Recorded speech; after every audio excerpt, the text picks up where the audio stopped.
Hi, I'm Rebecca Thompson. I'm 34 years old, and I'm the ex-wife who supposedly didn't understand my husband like his new girlfriend did. My ex-husband, Mark, said exactly those words to me 6 months ago. Rebecca, Sarah just gets me in a way you never could. She understands my needs. What Mark didn't realize was that I had been getting him perfectly for 8 years. I had been getting his mortgage payments, his car loans, his credit card bills, and every other financial responsibility while he pursued his artistic dreams and emotional fulfillment. When Mark left me for Sarah, a 26-year-old yoga instructor who understood his creative soul, I made a decision that would teach both of them exactly what getting someone really means in the real world. Instead of fighting for alimony or demanding he sell our assets, I did something that shocked everyone, including my lawyer. I gave him exactly what he wanted. Mark could have his freedom, his new relationship, and his artistic pursuits. He could keep living in our house and driving our car. But there was one small condition that he overlooked in his eagerness to start his new life. All the bills, loans, and financial obligations were now entirely his responsibility. 3 months later, Sarah discovered what getting Mark actually meant when she became responsible for a man who had never paid a bill in his adult life. And 6 months later, I'm sitting in my new apartment, debt-free and financially independent, watching from a distance as his perfect new relationship crumbles under the weight of actual adult responsibilities. This is the story of how I turned "she gets me" into "she can get the bills," and discovered that sometimes the best revenge is simply letting someone have exactly what they asked for. It's also a story about financial independence, self-respect, and learning that supporting someone's dreams shouldn't mean sacrificing your own future or enabling their irresponsibility. To understand how I reached that moment of clarity, you need to know about the 8 years of marriage that preceded Mark's revelation about being understood. When Mark and I met, I was a 26-year-old financial analyst with a stable career and clear goals. Mark was a 28-year-old aspiring musician with big dreams and an equally big aversion to traditional responsibility. Initially, I found his artistic passion charming. He played guitar beautifully, wrote songs that made me cry, and had a vision of someday making it big in the music industry. I supported his dreams wholeheartedly, even when it meant that I became the primary breadwinner while he pursued his creative endeavors. During our first years together, I paid for everything: rent, groceries, utilities, and all the equipment Mark needed for his music career. I convinced myself this was temporary, that once his career took off, we'd share financial responsibilities equally. But as months turned into years, Mark became increasingly comfortable with our arrangement. What started as temporary support evolved into a comprehensive lifestyle where Mark's only job was being creative, while I handled every practical aspect of our existence. I managed our budget, paid our bills, maintained our credit score, and built our financial foundation. Mark contributed inspiration, musical performances at dinner parties, and frequent reminders about how much more fulfilling life was when you followed your passion instead of worrying about mundane things like money. Over 8 years, I bought us a house, financed 2 cars, and established credit accounts that allowed Mark to pursue his dreams without ever worrying about practical concerns. I had become not just his wife, but his financial manager, life planner, and enabler of a lifestyle he couldn't have afforded on his own.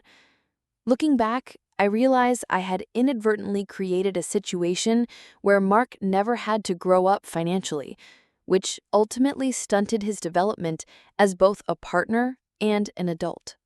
By year 6 of our marriage, cracks began appearing in our seemingly supportive dynamic. Mark's music career had stagnated. He was still playing the same small venues and earning roughly the same minimal income as when we met. Meanwhile, my career had flourished.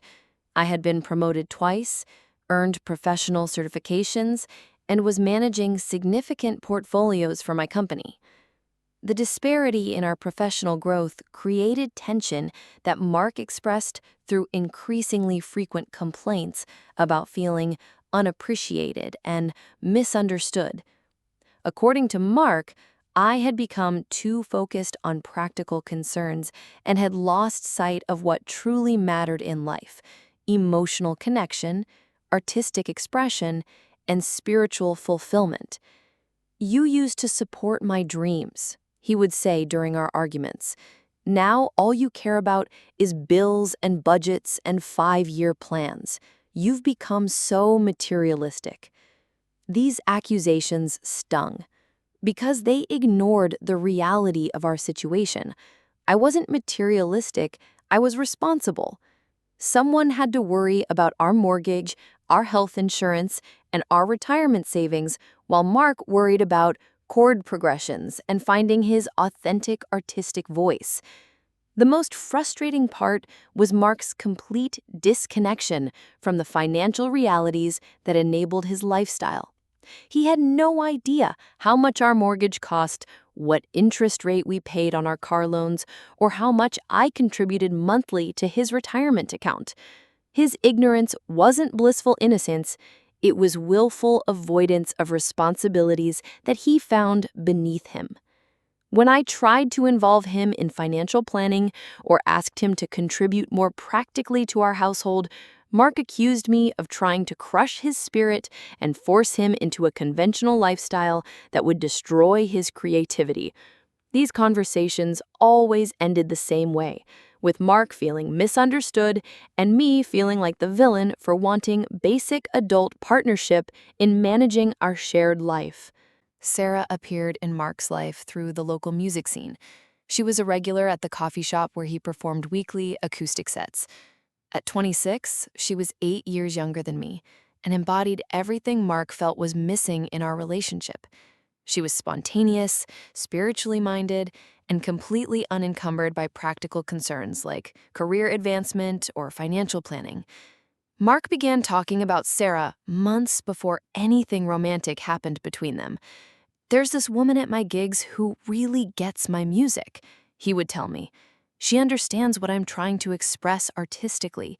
She says my songs speak to her soul." Initially, I wasn't threatened by Sarah. I had heard Mark talk about admirers before, and I assumed this was another passing phase. But gradually, his descriptions of Sarah became more frequent and more pointed, often accompanied by subtle criticisms of my own lack of artistic appreciation. Sarah told me that artists need partners who nurture their creativity instead of constantly worrying about money. Mark said one evening after returning from a particularly long coffee shop performance. "She says that when you truly love someone, you support their authentic self instead of trying to change them into what society expects." These comments weren't random observations. They were deliberate comparisons designed to make me feel inadequate. According to Mark's evolving narrative, Sarah represented spiritual and emotional connection, while I represented material concerns and creative suppression. The irony wasn't lost on me. Sarah could afford to be spiritually minded and financially carefree because she was 26 years old, lived with roommates, worked part-time at a yoga studio, and had no significant financial responsibilities. It's easy to transcend material concerns when someone else is paying for your health insurance and mortgage. The end came suddenly, but wasn't unexpected. One evening in March, Mark came home from one of his coffee shop performances with an announcement that would change everything. "Rebecca, I need to be honest with you. I've fallen in love with Sarah. She gets me in a way you never could. She understands my needs." What followed was a conversation that revealed just how completely Mark had rewritten our relationship history. According to his new narrative, I had been holding him back for years, suppressing his creativity with my focus on conventional success and material security. Sarah, by contrast, saw his true potential and supported his authentic self. Sarah doesn't judge me for not having a traditional career, Mark explained. She values artistic integrity over financial gain. She understands that some people are meant for higher purposes than just making money. I listened to this speech with a mixture of hurt and incredulous amazement. Mark was describing Sarah's qualities as if they were virtues, while portraying my years of financial support as obstacles to his self-actualization. In his mind, paying our mortgage was materialism, but accepting my financial support while pursuing his dreams was artistic integrity. The most revealing moment came when Mark outlined his vision for our separation. I know this is hard, Rebecca, but I think we both need to be true to ourselves. I want to be with someone who appreciates who I really am. When I asked about practical arrangements, how he planned to afford our house, car payments, and other expenses on his coffee shop income, Mark looked genuinely surprised, as if these concerns proved his point about my materialistic nature. "We'll figure it out," he said. "When you're living authentically, the universe provides." After Mark's announcement, I spent several sleepless nights processing not just the emotional betrayal, but the financial implications of our divorce. My lawyer recommended pursuing alimony and demanding that Mark sell our assets so we could split the proceeds. "You've been supporting him for 8 years, she pointed out. "You're entitled to compensation." But as I reviewed our financial situation, a different strategy began forming in my mind. Mark wanted freedom from our materialistic marriage to pursue authentic love with Sarah. He wanted to be appreciated for his artistic soul, rather than judged by conventional standards of financial responsibility. Most importantly, he wanted to be gotten by someone who understood his true nature. I decided to give him exactly what he was asking for. Instead of fighting for alimony or forcing asset sales, I proposed an arrangement that shocked everyone involved. Mark could keep the house, the car, and all our physical possessions. In exchange, he would assume full responsibility for all the debts, loans, and ongoing expenses associated with those assets. "You can have everything," I told him during our final negotiation. "The house you love, the car you need for your gigs, all the furniture we bought together. I just want to start fresh." Mark was ecstatic. He saw this as proof that I was finally supporting his happiness instead of trying to punish him for following his heart. My lawyer was concerned, but I assured her that I had calculated the numbers carefully. What Mark didn't understand, because he had never paid attention to our finances, was that our house came with a $3,200 monthly mortgage payment, property taxes, insurance, and maintenance costs. Our 2 cars had combined monthly payments of $847. The credit cards we had used to buy furniture and fund his music equipment carried balances totaling $23,000. In total, Mark was assuming responsibility for approximately $4,800 in monthly fixed expenses, plus variables like utilities, groceries, and general living costs. His income from coffee shop performances and occasional music lessons averaged around $800 per month. I, meanwhile, would walk away debt-free with my savings intact and my full salary available for my own life.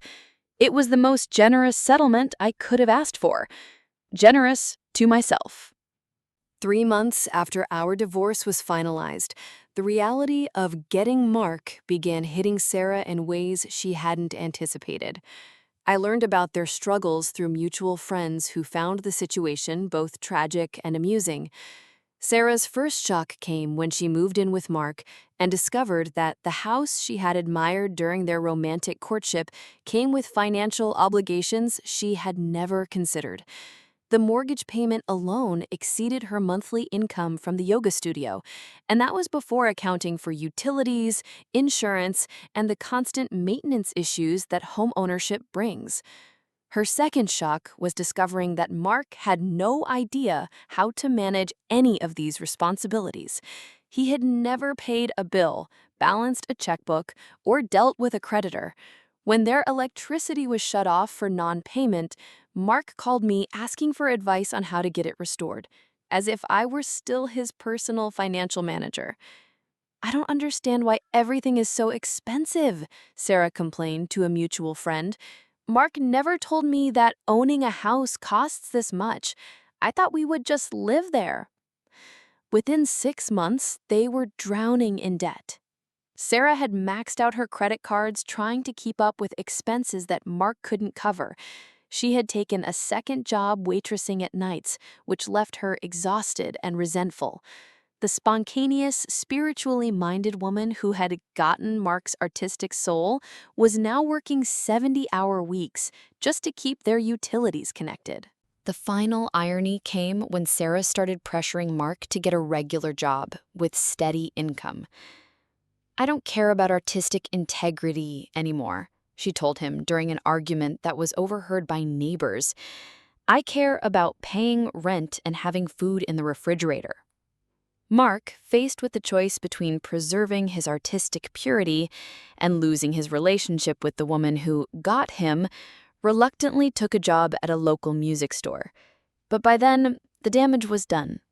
Sarah had learned that getting someone in a romantic sense is very different from getting them financially, and Mark had discovered that authentic love doesn't pay the mortgage.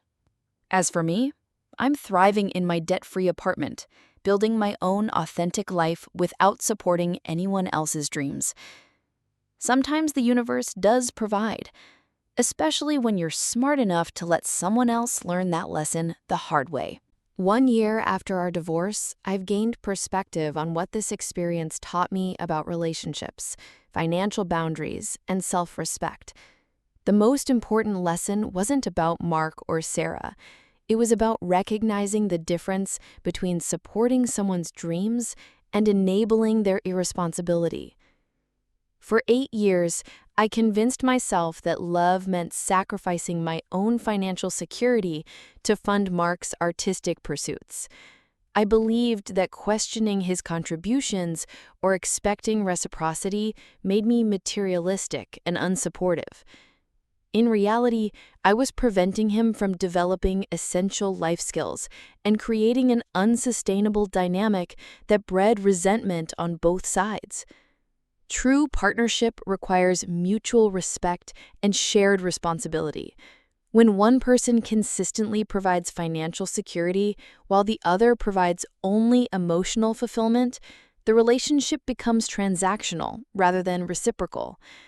I learned that asking for practical contributions isn't materialistic. It's expecting basic adult partnership. The most surprising outcome of my strategic divorce settlement was discovering my own strength and independence. Without Mark's financial obligations weighing me down, I've been able to save money, invest in my career, and pursue interests I had abandoned during our marriage. I've taken art classes, traveled solo, and even started dating again, this time with clear boundaries about financial expectations. As for Mark and Sarah, they eventually broke up when the financial pressure became too much for their relationship to survive. Mark still works at the music store and occasionally plays weekend gigs, but he's learned to manage his own bills and responsibilities. Sarah moved back in with roommates and resumed her spiritual lifestyle, presumably having learned that getting someone involves more than just understanding their artistic soul. My story isn't about revenge, it's about consequences. Sometimes the kindest thing you can do for someone is let them experience the full weight of their choices. Mark wanted authentic love and financial freedom from our materialistic marriage.